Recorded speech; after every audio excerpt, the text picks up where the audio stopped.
Hi everyone, today I'm going to show you how to blend colored pencils so you get seamless transitions between different colors. Now there's a bunch of different ways that you can go about blending your colored pencils. For example, you could use solvents or colorless blenders, but today I'm going to show you how to blend with just your colored pencils alone. Once you get the hang of it, I'm sure you'll realize it's a lot easier than you'd think. In addition to showing you how to blend smoothly, I'm also going to walk you through how I used these techniques as I was drawing this portrait, just so you can get a sense of what the process of blending practically looks like. Before I get too far into this video, it's important to note that different colored pencil brands give different results. Generally, artist-grade pencil brands do give better results, but more specifically, wax-based colored pencils often have a softer core, which means they're better for blending. Today, I'm using Prismacolor pencils, which give some of the best results when it comes to smooth blending. And I'm also going to be drawing on Strathmore colored pencil paper. Blending colored pencils is all about slowly building up layers of color and overlapping them to get smooth transitions. Once you build up enough layers, you'll want to burnish your drawing, which is what gives it that really smooth and vibrant effect. Burnishing is a technique where you layer and press down firmly until you can't see the texture or tooth of the paper anymore.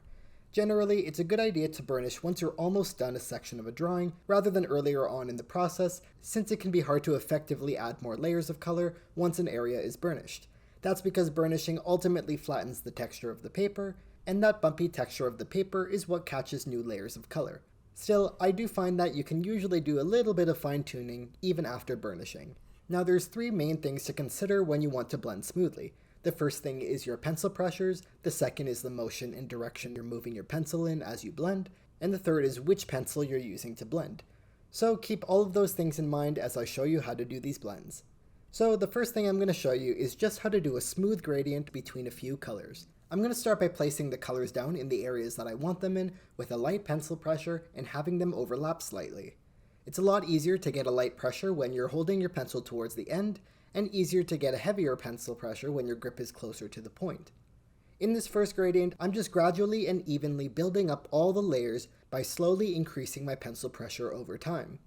I find that it's a lot easier to get a smoother blend if you also do a slight pencil pressure gradient as you overlap one color into another area. By gradually lightening your pressure as you move from one color area to another, you can avoid harsh transitions between colors. Earlier, I mentioned that in addition to pencil pressure, the direction of your pencil strokes is important for getting a smooth blend. Generally speaking, in the earlier layers, I like to use a back and forth motion with a sharp pencil, and I make sure to change the direction to help get more of an even coverage. As I start getting further into the drawing and I start having to use heavier pencil pressures as I start to burnish, I switch to tight circular motions, since that motion really helps to blend things together more smoothly. More specifically, I often designate the lighter of two colors as the blending pencil, and use circular motions with that pencil first. So what this looks like is that I do a pencil pressure gradient with a darker color into the lighter area, and use circular motions with the lighter pencil to blend. I'm not using a white pencil in this demonstration, but if you are using one, that can also be a great blending tool and can be used in the same way that I'm using the lighter pencils here. Just be mindful of how it lightens and desaturates colors, which may or may not be the effect you want. From here on, it's mainly a process of continuing to overlap the colors back and forth until it's fully burnished. Sometimes burnishing can feel a bit intimidating because it feels like you're doing something permanent. So to help make it feel a little less scary, what I like to do is I like to focus on burnishing the areas I'm most confident in first, and then it's a bit easier to fill in the areas in between. Also, in my experience, I do find that burnishing isn't quite as permanent as a lot of people make it out to be. It's definitely nearly impossible to make any significant changes after burnishing, but you can still make a fair amount of adjustments, and I'll show you what I mean later as we look at the portrait. That being said, I do find your ability to make adjustments to be quite dependent on the quality of the pigment of a certain color, so I do encourage you to not count on the idea that you can change things later, and instead view it as a bonus if you can. While you're burnishing, you might notice that your hand might get a little sore if you haven't built up those muscles in your hands yet, so make sure to listen to your body and take breaks as needed. Okay, so that's pretty much the basics of smooth blending, but it can look a little bit different when you're doing these smooth blends in a drawing. That's mainly because there's usually a lot more colors at play, which are often layered into a single area, and you have to keep in mind the structure and form of your subject matter. So let's take a look at how these techniques practically translate into a final drawing by looking at a few specific moments in this portrait that I did. The first section I want to take a look at is this area under and around the eye. You'll see how I started by blocking in colors with a light pencil pressure and then slightly layered darker colors on top. As I layered those darker colors on top, I made sure to do smooth pressure gradients into the lighter areas.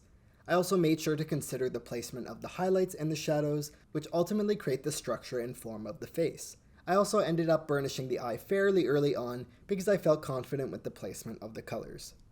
Beside the nose here, you'll see that I went back and forth between adding in a darker bronze color and blending it out with a lighter color using circular motions. After layering and gradually increasing the pressure for a while, I decided to layer a warmer pink on top of this area because I felt that the colors were a little bit too green. After I layered in the pink, I blended it using the lighter color from earlier. Now, I wasn't confident with burnishing the pink and purple under the eye quite yet, so I left that for later. On to the next area. It was pretty much the exact same process here, but after blocking in the colors and starting to build up the gradients, I decided that I wanted this blue to be a lot lighter.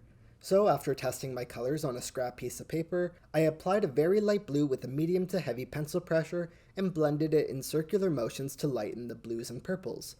After blending, this area was fairly smooth, but not completely smooth yet, and I actually decided to leave it like that for quite a while just because I felt like moving on to a different part of the drawing. It was actually only near the end of the drawing that I decided to go back and fine-tune and really smooth it out with finer circular motions.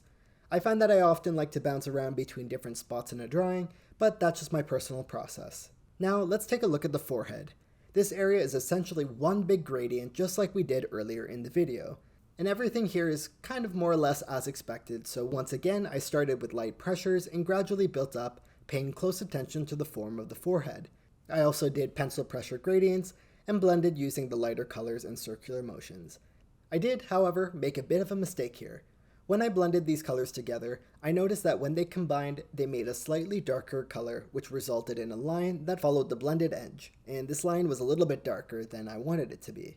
And this is partly because these colors weren't analogous colors, so it created a purple that was a bit darker than either of the colors beside it.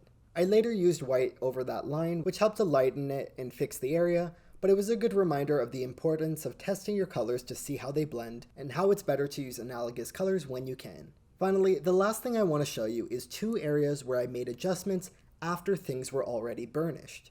One spot I changed was the nostril, and the other spot was the eye. The proportions on both of these areas were off, so I decided to make some slight changes to them. And fortunately, all the colors I needed had high quality pigments, so by pressing down really hard, I was actually able to make adjustments fairly easily. While I was doing this, you can also see that I was taking a bunch of photos of my drawing, and what I was doing there was flipping the photos so it was easier for me to see any mistakes, since I kind of went rogue and departed slightly from the original sketch. And then at the very end of the drawing here, you'll see that I burnished the sweater right off the bat. Now I don't usually like to burnish right away, but I did it this time because I knew that I wanted the entire sweater to be generally that one color, and because I already knew that I'd be able to add some other colors on top because of the quality of their pigments, and I knew that because I tested them on a scrap piece of paper before.